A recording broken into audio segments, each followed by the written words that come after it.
নমস্কার বন্ধুরা, কেমন আছেন সবাই? আশা করি সবাই খুব ভালো আছেন, সুস্থ আছেন, আনন্দে আছেন। আপনাদের সবাইকে আমার চ্যানেলে স্বাগত জানাই। আজ আমি আপনাদের পড়ে শোনাব বুদ্ধদেব দাশগুপ্তর লেখা গল্প অদ্ভুত এক হাওয়া।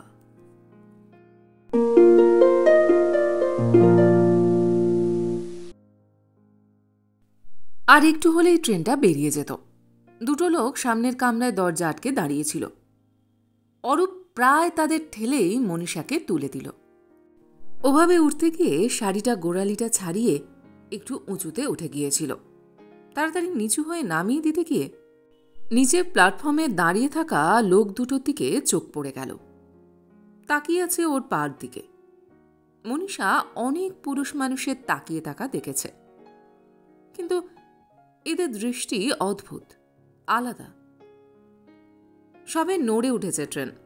অরূপ কাঁধের ব্যাগ আর দু হাতে দুটো সুটকেস নিয়ে কোনো রকমে উঠে পড়ল। ট্রেনটা এবার সত্যিই চলতে শুরু করেছে। বুক ভরে নিঃশ্বাস নিল অরূপ। ছাড়ল অনেকটা সময় নিয়ে। তারপর তাকালো মনীষার দিকে। যৎসামান্য হাসি ফুটিয়ে তুলতে চেয়েও পারল না মনীষা। চোখ ফিরিয়ে নিল জানলা দিয়ে বাইরে। দূরে ছুটে চলা টিমটিমে দু একটা আলোর অন্ধকারের ভেতরে তখনও বৃষ্টি পড়ছে দু এক ফোঁটা।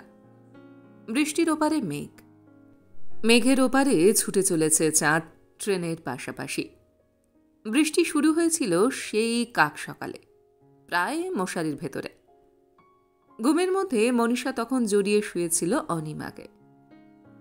২৭ বছর আগে অনিমার পেটের ভেতর যখন একটু একটু করে বেড়ে উঠছে মনীষা, তখন থেকেই অনিমার গায়ের গন্ধের নেশা ধরে গিয়েছিল। ঘুম পেলে সেই গন্ধটা তার নাকে এসে লাগত। আজ সকাল পর্যন্ত ছিল সেই গন্ধটা, এখন নেই। নেই। খুব জোরে নিঃশ্বাস নিয়ে গন্ধটাকে খুঁজতে গিয়ে চিকচিক করে উঠল চোখের তলা। এই নেশাটার কথা অরূপ জানে না। চলো ভেতরে যাই। সুটকেস দুটো তুলে নিয়ে ভেতরে এগিয়ে যেতে লাগলো অরূপ।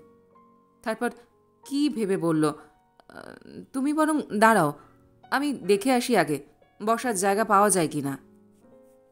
মনীষা মাথা নেড়ে তাকিয়ে থাকলো সুটকেস দুটোর দিকে। নতুন, আজ সকালবেলা কিনেছে বর্ধমানের জামি স্টোর্স থেকে। নীলিমার বাড়িতে জমিয়ে রাখা শাড়ি, নেল পলিশ, সেন্ট, চপ্পল থেকে শুরু করে অরূপের জামাকাপড়, বই, গানের ক্যাসেট, ছোট ক্যাসেট প্লেয়ার, সব ও দুটোর মধ্যে। তারপর বাস ধরে দুর্গাপুরের ম্যারেজ রেজিস্টারের অফিস। তারপর শ্যামল, নীলিমা, দুলাল, নিখিল, শাশ্বতীদের নিয়ে একসঙ্গে খাওয়া দাওয়া, ঠাট্টা ইয়ার্কি, এইসব করতে করতে সময় গড়িয়ে গেছে ৮টায়। কারোর খেয়ালই ছিল না। ঝিরঝির বৃষ্টি পড়ছিল প্রায় সারাক্ষণ।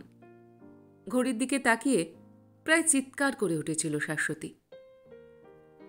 মা এতক্ষণে পায়ে চটি গলিয়ে রাস্তায় গিয়ে দাঁড়িয়েছে। কিছু বলে আসিনি। উঠে দাঁড়ালো সবাই। সত্যি দেরি হয়ে যাচ্ছে। তাছাড়া ট্রেনের সময়ও হয়ে এসেছে।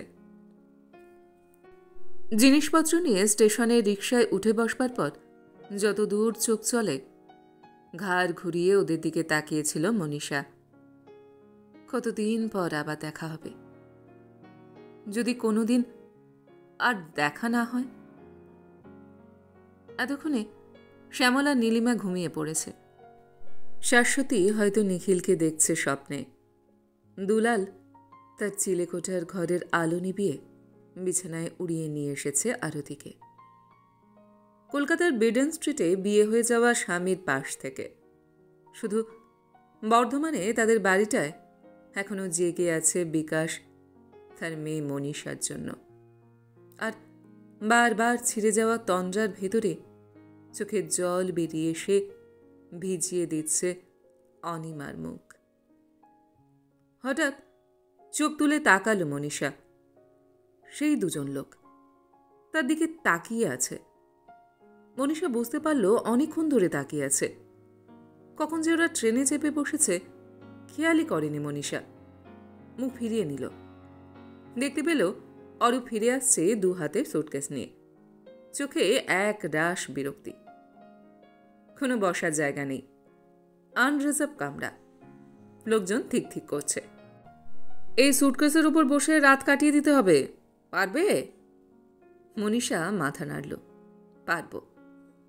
অরূপ সুটকেস দুটো পাশাপাশি রাখলো অন্যদিকে দরজা ঘেঁষে। যতক্ষণ এই দিকটায় স্টেশন না আসছে বসতে পারবে, চাইলে ঘুমোতেও পারো, আমি জেগে থাকব।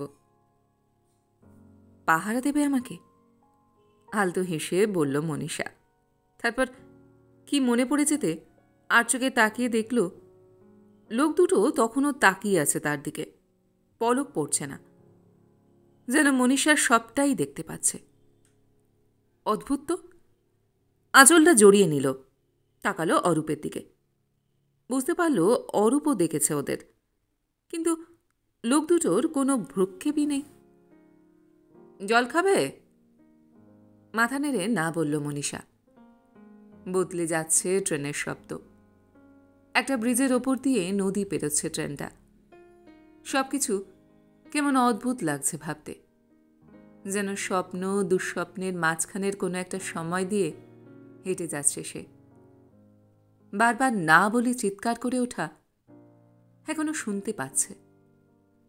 শুনতে পাচ্ছে 27 বছরের মনীষাকে জোর করে ঘরে ঢুকিয়ে দিয়ে বাইরে থেকে দরজা বন্ধ করে দেবার শব্দ। শুনতে পাচ্ছে বাথরুমের দরজা বন্ধ করে মার কান্না। কল থেকে জল পড়ে বাথরুম ভেসে যাবার শব্দ। শুনতে পাচ্ছে অরূপের টেলিফোন বেজে যাবার শব্দ। কেউ তুলছে না, তোলা বারণ।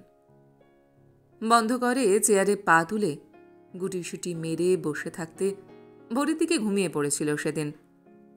ঘুম ভেঙেছিল দরজা দিয়ে খবরের কাগজ ঢুকে পড়বার শব্দে। আর তখনই মনীষা ঠিক করে নিয়েছিল কি করবে। অরূপের দিকে তাকালো, একটা সিগারেট ধরিয়েছে। আশ্চর্য সহজ মুখের মধ্যে সবচেয়ে গভীর দুটো চোখ, আর ওর হাতের দৈবে পা আঙুলগুলোর মতো সুন্দর কারোর আঙুল দেখেনি মনীষা। ওই আশ্চর্য চোখ দুটোর জন্য, আঙুলগুলোর জন্য সব কিছু করতে পারে মনীষা। ঝরে যেতে পারে, মরে গিয়ে বেঁচে উঠতে পারে আবার। মনীষার নিজের চোখও কম সুন্দর নয়। ছোটবেলায় বাবা ওর ঘুমে বুজে থাকা চোখের ওপর ঠোঁট রেখে আস্তে আস্তে গরম ফুঁ দিত, আর হেসে চোখ মেলে মনীষা জড়িয়ে ধরত বাবার গলা। আজ 5 বছর চশমা উঠেছে চোখে, তবু নতুন কেউ তাকে দেখে এখনো প্রশংসা করে তার চোখের। কিন্তু অরূপের চোখের দিকে তাকালে মনে হয় সেসব কিছু নয়, আরো অনেক অনেক সুন্দর অরূপের চোখ। কি ভাবছ?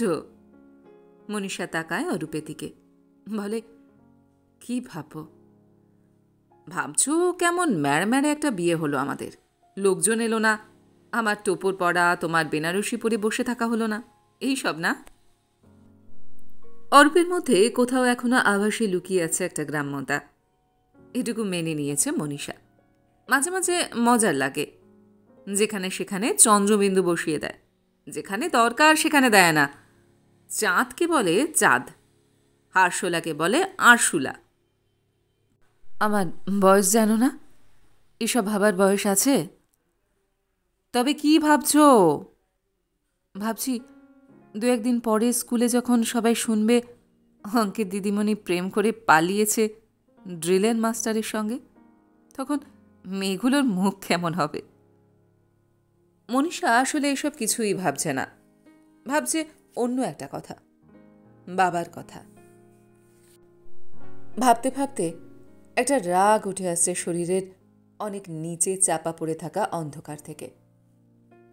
বিকাশ চিরকাল চেয়েছে মনীষা ছোট হয়ে থাক, সারা জীবন টিফিন কৌটো নিয়ে বেনি বেঁধে স্কুলে যাক, হারমোনিয়াম বাজিয়ে গান শিখুক, শার্লক হোমসের বইয়ের জন্য বাবার কাছে বায়না করুক, আর মাঝে মাঝে বাবার আদর খাক। স্কুলের উঁচু ক্লাসে পড়তে পড়তে মনীষা ভাবত যখন কলেজে পড়বে তখন সব ঠিক হয়ে যাবে। কলেজে গিয়ে ভাবত এমএ পড়ার সময় বাবা বুঝবে সত্যি বড় হয়েছে, ও বুঝবে মনীষার নিজের কিছু ইচ্ছে আছে, ভাবনা আছে জীবন সম্পর্কে। চাকরি করতে গিয়ে ভেবেছিল এবার বাবা বদলাবেই। আজ 4 বছর স্কুলে পড়াচ্ছে মনীষা, কিন্তু বিকাশ বদলায়নি, বরং অসন্তুষ্ট হয়েছে ছোটবেলার মতো জড়িয়ে ধরে আদর করতে পারে না বলে, মাঝে মাঝে বাড়ি ফিরতে রাত হয়ে যায় বলে। বাড়িতে মনীষা ছাড়া আর কারোর বিশেষ একটা ফোন আসে না বলে। আগে আগে অরূপের ফোন এলে ডেকে দিত, ইদানিং কিছু না বলে ফোন নিঃশব্দে নামিয়ে রেখে দেয়। অনিমাকেও কিছু বলে না।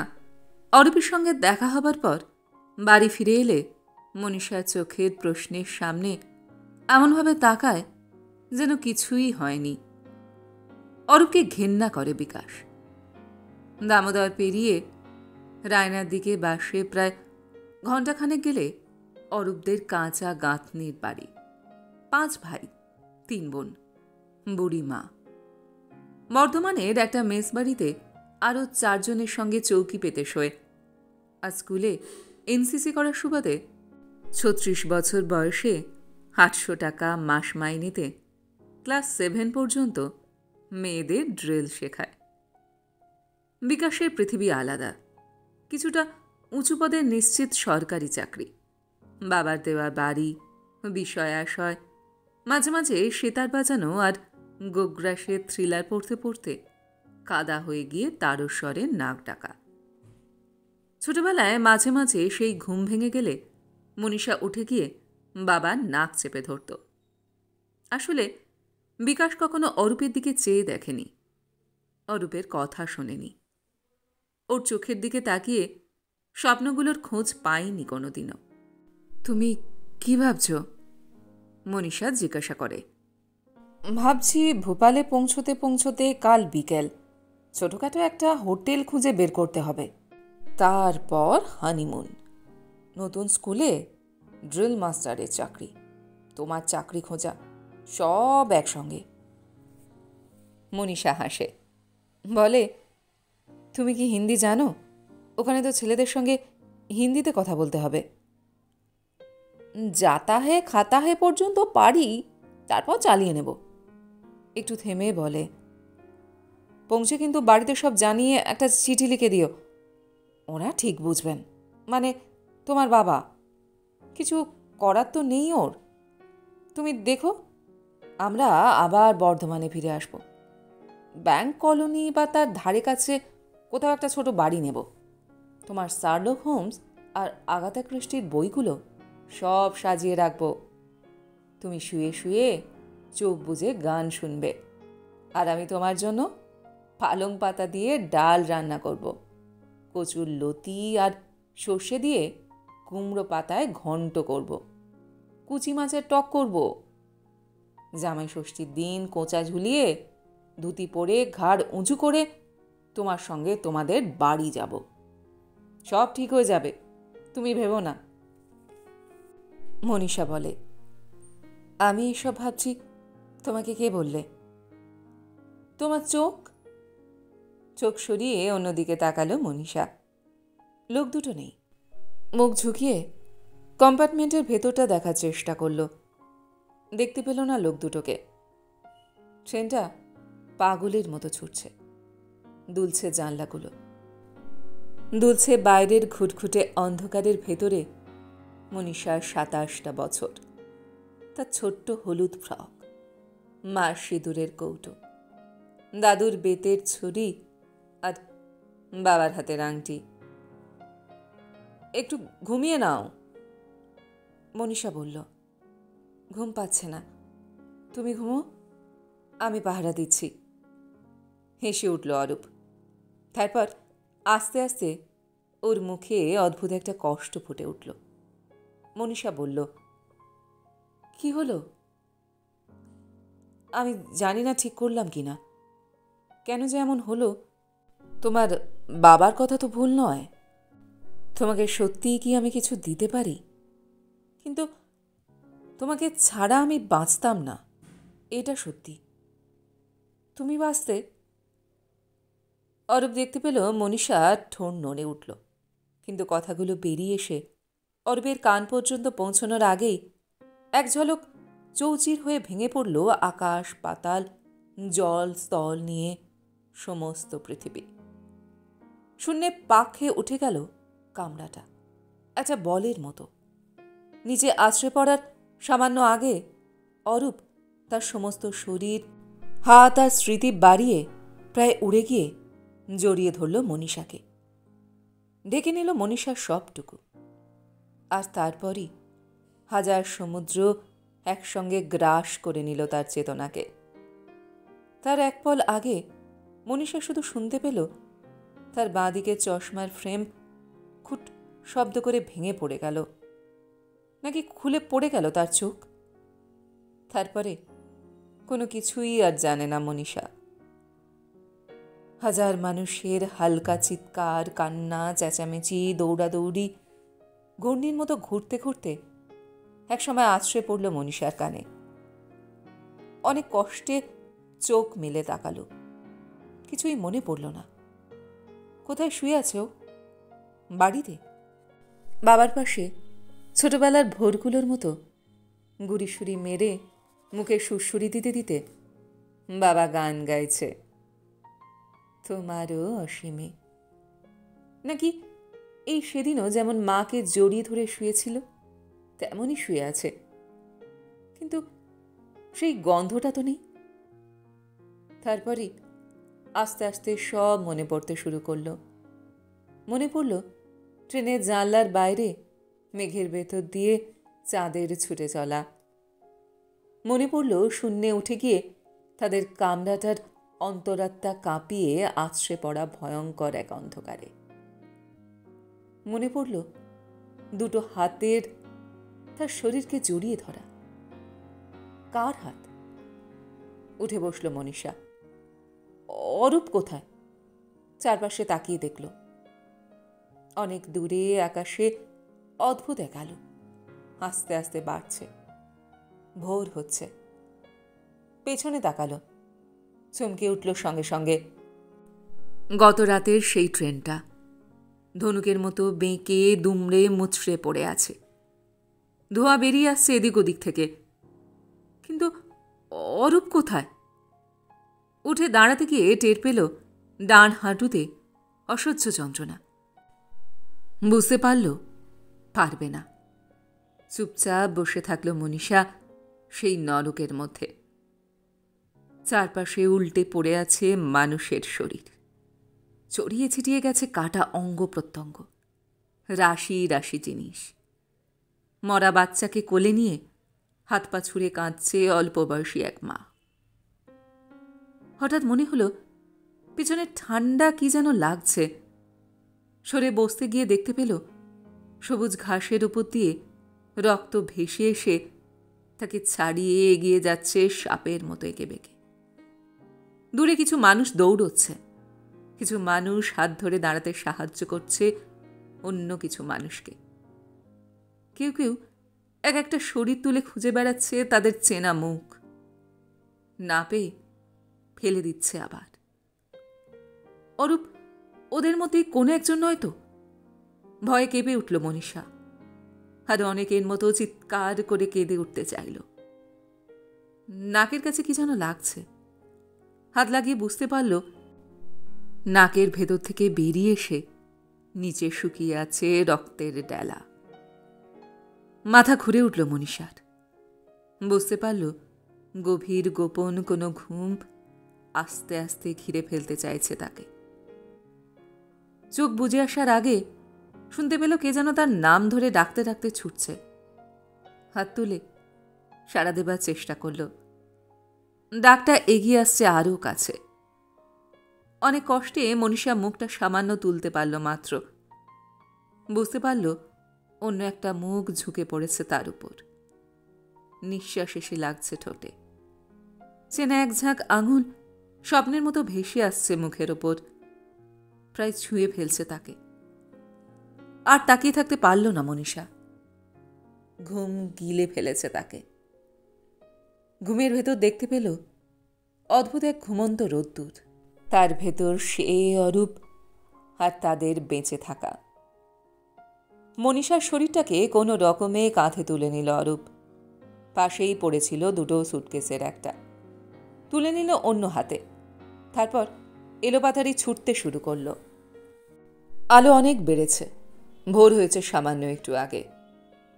ভোর যে আবার কোনোদিন দেখতে পাবে ভাবতেও পারেনি কাল, যখন প্রচণ্ড শব্দ করে ভেঙে পড়েছিল তাদের কামরাটা। ভালো করে ছুটতে পারছে না অরূপ। চারপাশে ছড়ানো ছিটানো মানুষের শরীর, ছোট বড় নানান সুটকেস, ব্যাগ, জলের বোতল। সাবধানে পা ফেলে ফেলে দৌড়তে হচ্ছে। মাটিতে লুটিয়ে থাকা একজন হাত এগিয়ে দিল অরূপকে দেখে। তাড়াতাড়ি সুটকেসটা নামিয়ে হাত বাড়িয়ে লোকটাকে উঠে বসতে সাহায্য করল। তারপর আবার দৌড়তে লাগলো, যত তাড়াতাড়ি বের হয়ে যাওয়া যায়। কুনুইয়ের কাছে অনেকটা চিড়ে গেছে অরূপের, রক্ত পড়ছে এখনো। হাড় হিম করা একটা ব্যথা ঘাড় পর্যন্ত উঠে আসছে। কিন্তু ও কিছু না। শেষ পর্যন্ত বেঁচে থাকা মানুষদের মধ্যে সেও যে আছে, এটা ভাবতেই অদ্ভুত ভালো লাগছে অরূপের। পিছন ফিরে দেখল বেশ খানিকটা দূরে ফেলে এসেছে সেই দুঃস্বপ্নের ট্রেন, মৃত মানুষের স্তূপ এবং তাদের এক নিমেষে হারিয়ে যাওয়া সুখ দুঃখের স্মৃতিগুলো। কিন্তু মনীষা বেঁচে আছে তো, নাকি ওর নিষ্প্রাণ শরীর নিয়ে ছুটছে অরূপ? ছ্যাদ করে উঠল অরূপের বুক, দাঁড়িয়ে পড়ল। আস্তে আস্তে মাটিতে নামালো মনীষাকে, শুইয়ে দিল। ভালো করে তাকিয়ে দেখল, গায়ে হাত দিল, কান নিয়ে এলো বুকের কাছে। শব্দ হচ্ছে।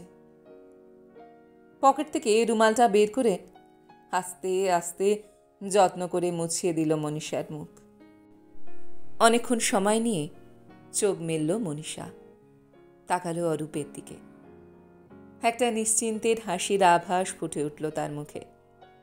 ফিসফিস করে বলল, তোমার কিছু হয়নি তো? না। তোমার কোনো কষ্ট হচ্ছে? মাথা নাড়ল, না জানালো মনীষা। তোমার? না। আজ কত তারিখ? 23। কি বার? বুধবার। কথা বলো না, একটু চুপচাপ শুয়ে থাকো, দেখবে অনেক ভালো লাগছে। আমি ভালো আছি। মনীষা হাত তুলে তার নাকের কাছে আনল। রক্ত লেগে আছে নাকের নিচে? না। তুমি মুছিয়ে দিয়েছ না? অদ্ভুতভাবে হাসল মনীষা। দূর থেকে গাড়ি যাবার শব্দ ভেসে এলো। উঠে দাঁড়ালো অরূপ। প্রথমে মনে হলো এক চিলতে একটা নদী। তারপর বুঝতে পারল সকালের আলো পড়ে রূপোর মতো চিকচিক করছে দূরের একটা পিচের রাস্তা। হাওয়ায় ভেসে এলো ইঞ্জিনের শব্দ। দেখতে পেল একটা গাড়ি আস্তে আস্তে এসে থামল। সামান্য থেমে আবার চলে গেল। গাড়িটা বিন্দুর মতো অনেক দূরে মিলিয়ে গেলে মুখ ফিরিয়ে অরূপ তাকালো মাটিতে শুয়ে থাকা মনীষার দিকে।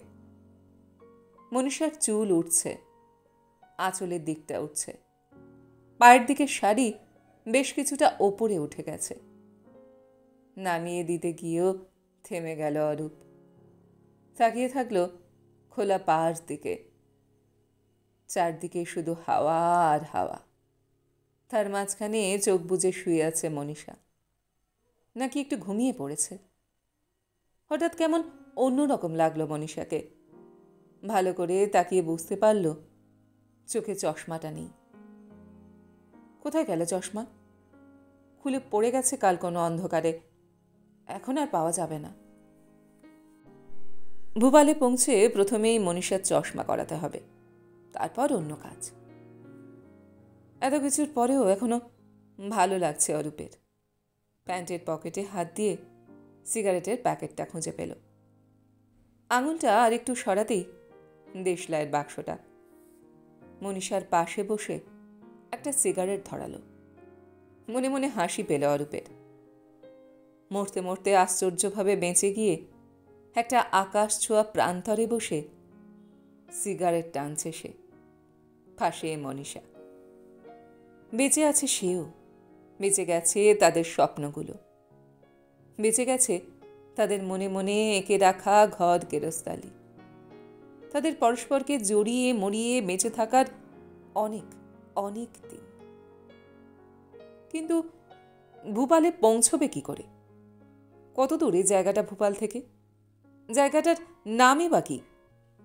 হঠাৎ অরূপের মনে হলো কেউ দেখছে তাদের। মুখ ফিরিয়েই মুহূর্তের জন্য হিম হয়ে গেল তার শরীর। কাল রাতে দেখা ট্রেনের সেই লোক দুটো তাকিয়ে আছে মনীষার খোলা পার দিকে। লোক দুটোর মুখময় শুকিয়ে আছে রক্ত, রক্ত তাদের জামা কাপড়ে। আস্তে আস্তে মুখ তুলে অরূপের দিকে তাকালো লোক দুটো, তারপর হেঁটে যেতে লাগলো সামনে। বেশ খানিকক্ষণ পরে মনীষা চোখ মেলে তাকালো, দেখল অরূপ চেয়ে আছে তার দিকে। কি গভীর আর উজ্জ্বল লাগছে তার চোখ দুটো। মাথার উপর এগিয়ে আসছে সেই আঙুলগুলো, নড়ছে। আরাম লাগছে মনীষার। মনীষা হাসল। অরূপ বলল, উঠতে পারবে? আমাকে ধরে ধরে হাঁটতে পারবে? ওই বড় রাস্তাটা পর্যন্ত? ওখান থেকে কিছু পাওয়া যেতে পারে। শহর টহর কোথাও একটা পৌঁছানো দরকার। পারবে? মনীষা বলল, পারব। তারপর আস্তে আস্তে উঠে বসল নিজেই। হাত বাড়িয়ে মনীষাকে উঠতে সাহায্য করল অরূপ। দাঁড় করিয়ে 2 হাত ছেড়ে দিল। সত্যি পারবে? অরূপ জিজ্ঞাসা করল। ভোরে মনে হচ্ছিল কোনোদিন আর হাঁটতে পারব না। হাঁটু দুটো যন্ত্রণায় ভেঙে যাচ্ছিল। এখন ব্যথাটা একদম নেই। হাঁটব? দেখবে? মাথা নাড়ল অরূপ। দেখল সত্যি মনীষা 1 পা 2 পা করে হাঁটতে পারছে। সুটকেসটা এক হাতে তুলে নিল, অন্য হাত দিয়ে মনীষার কনুয়ের উপর শক্ত করে ধরল। বলল, চলো। না পারলে বলবে, কাঁধে নিয়ে নেব। এখানে তোমাকে কেউ দেখবে না। মনীষা হাসল। বলল, নিয়েছিলে তো কাঁধে, ছুটছিলে। আমি বুঝতে পারছিলাম। কষ্ট হচ্ছিল তোমার, না? না, তোমাকে অনেকক্ষণ ধরে খুঁজছিলাম। এক সময় মনে হচ্ছিল আর পারব না। তারপর তোমাকে দেখলাম বেঁচে আছো। তখন মনে হচ্ছিল আমি সব করতে পারি। আস্তে আস্তে হাঁটতে লাগলো মনীষা আর অরূপ। বড় রাস্তা পর্যন্ত পৌঁছতে প্রায় আধ ঘন্টা লেগে গেল। রোদ বেড়েছে। সামনে একটা গাছ দেখতে পেয়ে তার তলায় গিয়ে দাঁড়ালো ওরা। দূর থেকে মাইকে একটা গান ভেসে আসছে। কান পেতে শুনে মনীষা বুঝতে পারল কোনো হিন্দি সিনেমার গান। সামনেই কোনো গ্রাম বা আধা শহর গোছের কিছু একটা আছে, কিন্তু কিছু দেখতে পেল না। মুখ ঘুরিয়ে তাকালো অরূপের দিকে। তাকিয়ে আছে রাস্তার দিকে। যদি বাস বা গাড়ি কিছু আসে, যদি আর কোনোদিন দেখা না হতো অরূপের সঙ্গে, যদি মরে যেত অরূপ আর শুধু বেঁচে থাকতো ও, কি করতো তাহলে? বর্ধমানে ফিরে যেত ও একা একা? কিংবা যদি শুধু অরূপ বেঁচে থাকতো? হঠাৎ দেখতে পেল ধুলোঝড়ের মতো ছুটে আসছে একটা ঘূর্ণি। অদ্ভুত একটা শব্দ শোনা যাচ্ছে। তারপর আস্তে আস্তে বুঝতে পারল ধুলো উড়িয়ে একটা বাস আসছে। কাছে এসে পড়েছে বাসটা। অরূপ হাত তুলে প্রবলভাবে নাড়তে লাগলো বাসটাকে দাঁড় করানোর জন্য। আরও কাছে এসে দেখতে পেল বাসের উপর লেখা আছে ভূপাল। যাচ্ছে না আসছে ভূপাল থেকে? বাসটা ওদের দেখল। আস্তে আস্তে সামনে এসে দাঁড়ালো। ছুটে গিয়ে অরূপ জিজ্ঞাসা করল, ভূপাল? বাসের কন্ডাক্টর বা খালাসির মতো কেউ মাথা নেড়ে হ্যাঁ জানালো। নেমে সুটকেসটা তুলে নিয়ে সিঁড়ি দিয়ে বাসের ছাদে উঠে গেল। বাতলো একটা দড়ি দিয়ে আরও অনেক মালপত্রের সঙ্গে। অরূপ মনীষাকে ধরে বাসে উঠল, তারপর নিচে উঠল। হঠাৎ কি দেখে মনীষা প্রায় মাথা ঘুরে পড়ে যাচ্ছিল। তাড়াতাড়ি ধরে ফেলল অরূপ। দেখল সেই লোক দুটো বসে আছে বাসের ভেতরে, এক দৃষ্টে তাকিয়ে আছে মনীষার দিকে। বাসটা ছুটছে, মাঝে মাঝে মনে হচ্ছে উড়ে যাচ্ছে। অরূপের কাঁধে মাথা রেখে ঘুমিয়ে পড়েছে মনীষা। বেলা শেষ হয়ে আসছে। আকাশে লাল আভা ফুটে উঠেছে আস্তে আস্তে। ভোপাল পৌঁছতে অনেক রাত্রি হয়ে যাবে। সন্ধ্যার পর বাসটা একবার থেমেছিল একটু। চা ছাড়া আর কিছু খেতে চায়নি মনীষা। অরূপের অল্প অল্প খিদে পাচ্ছে এখন। ভোপালে পৌঁছে আগে একটা ছোটখাটো হোটেল খুঁজে বের করতে হবে। পরিষ্কার পরিচ্ছন্ন হওয়া চাই। মনীষার একটু পরিষ্কার পরিষ্কার বাতিক আছে। এই জামাকাপড় ছাড়তে না পারলে অরূপের নিজেরই ঘেন্না লাগছে। হোটেলে গিয়ে আগে ভালো করে স্নান করতে হবে। কি পড়বে স্নান করে? ওর সুটকেসটা তো খুঁজে পাওয়া যায়নি কোথাও। ওদের সব ছিল। কন্ডাক্টরকে আগেই বলে রেখেছিল অরূপ হোটেলের কথা। বাজারের সামনে আসতেই সে বলে উঠল, ইহা উত্তর যাইয়ে, ও সামনে হ্যাঁ হোটেল, বাঙালি হোটেল। বাস থামল। মনীষা উঠে পড়েছে। চারদিক তাকিয়ে দেখল। হঠাৎ মনে হলো সেই লোক দুটো কোথায়? বাসের ভেতর কোথাও তো নেই লোক দুটো। লোক দুটোর কথা ভেবে অবাক লাগলো মনীষার। তারপর নিজেই আস্তে আস্তে নামলো বাস থেকে। জমজমাট করছে জায়গাটা। চারদিকে আলো, দোকান, লোকজন। ভালো করে তাকিয়ে মনে হলো মুখগুলোর মধ্যে কোনো মায়া নেই, স্বপ্ন নেই। ছাদ থেকে সুটকেস নামিয়ে আনতে ছুটে গেল কন্ডাক্টর। সুটকেসটা নিয়ে অরূপ দুটো টাকা দিল তাকে। সালাম। কপালে হাত ঠুকল লোকটি। তারপর দৌড়ে উঠে পড়ল বাসে। হ্যান্ডেল ধরে ঝুলে হাত চাপড়াতে লাগলো বাসটার গায়ে। বাসটা চলে গেলে উল্টো দিকে চোখ পড়ল। New Bengal hotel. কন্ডাক্টরের বুদ্ধির মনে মনে তারিফ করল অরূপ। মনীষার দিকে তাকিয়ে বলল, চলো। Attach bath 150, common 100। মনীষার দিকে তাকিয়ে অ্যাটাচ বাথই নিল অরূপ। 2-1 দিনের ব্যাপার। তারপর স্কুল থেকে একটা ঘর ঠিক করে দেবে বলেছে। কাল ঘুম থেকে উঠেই আগে স্কুল। তারপর মনীষার চশমার জন্য ডাক্তারের খোঁজ করা। তারপর শহরটা ঘুরে দেখা। 3 তলার একটা ঘর। ঢুকে মন্দ লাগলো না মনীষার। বাহুল্য নেই, একটা ডবল বেডের খাট, পাট করে চাদর পাতা, বালিশের ঢাকনাগুলো পরিষ্কার, একটা আলনা, একটা টেবিল আর চেয়ার। বাথরুমের দরজাটা খুলে দেখে নিল। সস্তার 2টো সাবান আর রং উঠে যাওয়া 2টো ধোয়া তোয়ালে। ঠিক আছে।